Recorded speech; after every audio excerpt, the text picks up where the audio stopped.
Now, if you've ever longed for the day your children wanted to don badger costumes or talk like public schoolboys from the 1940s, well, by Jove, you're halfway there.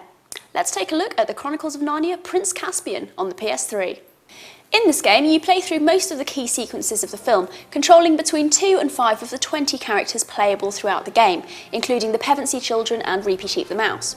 The gameplay, as expected from Traveller's Tales, feels similar, if simpler and less polished, to that of the LEGO games. Standard action-adventure fare sees you interacting with the scenery to achieve objectives such as sinking ships or taking out siege towers. You swap between different characters that have different attributes, such as being able to use a grappling hook or ranged weapon, or being small enough to fit through little holes. There are also lots of smashable bits of scenery containing chips to improve your health, and keys dotted around the place which will open treasure chests and so unlock bonus content. Now, the bonus material isn't bad, including concept art, additional levels, and some cool videos showing things like motion capture sequences.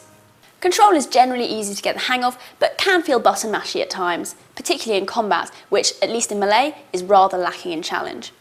Switching between characters also feels very clunky, as you have to be very close to the character you want to switch to, which sometimes means you have to go and find them first, and it can also take a couple of tries to recognise what you're actually trying to do. The puzzles and tasks are pretty simple and repetitive, many of them of the find a lever or gear to open up the next section of platform variety. Some are a bit more inventive though, such as needing to team up with a giant to harness their strength, or using fire in windy caves to keep bats and insects at bay.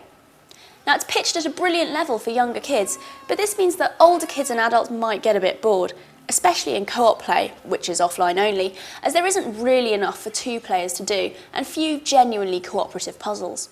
While it should be reasonably easy for fans of the book or film to work out what's going on, it isn't made obvious by the film clips or the often speechless in-game cutscenes. This holds both at the level of narrative and game objective, and every now and then there will be blundery moments where you're fumbling around desperate for a clue as to what to do next. In a rather interesting decision, the first level is something that wasn't in the film, the attack on Cair Paravel by the Telmarines, 10 generations before Prince Caspian. In retrospect, it's fantastic that it was included to flesh out the history, and you also get scenes of Professor Cornelius teaching Caspian, which were cut from the film. However, it was a little disorienting when playing for the first level of a movie tie-in to be so unfamiliar. Another thing that doesn't help is that anything in shadow, a cave or at night is very difficult to see, and there's no option to adjust the gamma settings in the game. This extends to movie cutscenes which, when dark, look poorly compressed and grainy. Well-lit scenes look nice and crisp though. With the graphics more generally, some of the character models, notably the Pevenseys, are a bit simplistic, but the backgrounds are impressively well designed and detailed, and the battles well populated.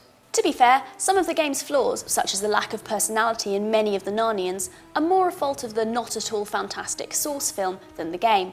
But things like confusing structure and the dodgy camera, which frequently assumes you can see through walls, are on the side of sloppy development.